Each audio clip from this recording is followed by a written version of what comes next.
বিশিষ্ট গ্ৰন্থকাৰ জ্যোতিষী ৰূপানন্দ নাথৰ দুখনকৈ গ্ৰন্থ উন্মোচন। ৰুমি ৰূপকৰ দ্বাৰা প্ৰকাশিত বাস্তুশাস্ত্ৰ আৰু আপোনাৰ ঘৰখন আৰু স্বাগতা পাব্লিকেশ্যনৰ দ্বাৰা প্ৰকাশিত ভাগ্যোদয়ত সংখ্যা বিজ্ঞান নামৰ গ্ৰন্থ দুখনৰ উন্মোচন কৰা হয়। গ্ৰন্থ উন্মোচন অনুষ্ঠানত উপস্থিত থাকে বিধায়ক ৰূপক শৰ্মা আৰু জিলা আয়ুক্ত দেৱাশিষ শৰ্মা। লেখক জ্যোতিষী ৰূপাংকৰ নাথ ডাঙৰীয়াৰ দুখন অতি মূল্যৱান গ্ৰন্থ, যি দুখন গ্ৰন্থ সাধাৰণতে ৰাইজে খুব এটা কৌতূহল থাকে। এটা সুন্দৰ যেতিয়া সপোনৰ ঘৰ নিৰ্মাণ হয়, সেই ঘৰটো বাস্তুশাস্ত্ৰমতে হৈছে নাই নিজে জানিবৰ কাৰণে, বুজিবৰ কাৰণে হয়তো আমি কাৰোবাক বিচাৰি ফুৰোঁ।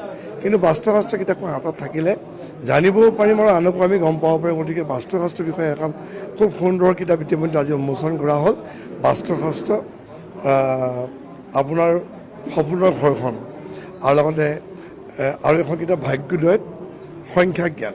গতিকে সংখ্যা বিজ্ঞানত আমি দেখা পাই যে বহুতে যেতিয়া পঞ্জিকা চাই বা হাত চাই, বহুতে কুস্তি চাই, কিন্তু সংখ্যাৰ দ্বাৰা যে ভাগ্যোদয় কৰিব পাৰি তাৰ এটা সুন্দৰ এখন কিতাপ ৰূপাংকৰ নাথ ডাঙৰীয়াই তেওঁ লিখি উলিয়াইছে। মই ধন্যবাদ জনাইছোঁ ৰূপাংকৰ নাথ ডাঙৰীয়াক যে অতি দুখন মূল্যৱান গ্ৰন্থ ৰাইজে উপহাৰ দিয়াৰ কাৰণে। দানৰ ভিতৰত সৰ্বশ্ৰেষ্ঠ দান হ'ল জ্ঞান দান, যাক দিলে নকমে বাঢ়ি যায়।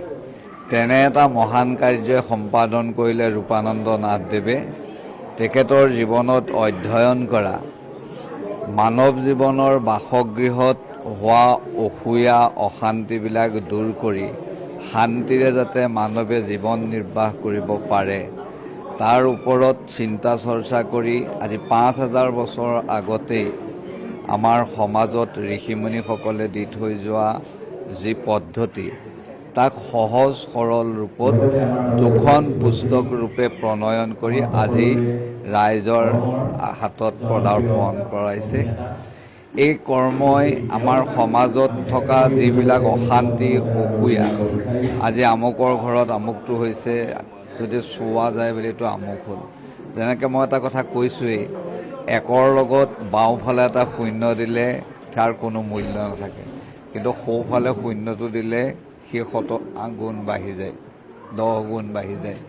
তেনেধৰণেৰে এই যিখিনি কৰিবলগীয়া কাম, তাক আমি এই পুস্তক অধ্যয়ন কৰি গ'লে সমাজখন শান্তি হ'ব। আৰু এনে মহান কাম কৰাৰ কাৰণে তেখেতলৈ মোৰ আন্তৰিক শ্ৰদ্ধা থাকিল। আৰু পুস্তক দুখনে আমাৰ মানৱ সমাজলৈ এটা সম্পদ হিচাপে প্ৰতিপন্ন হ'ব।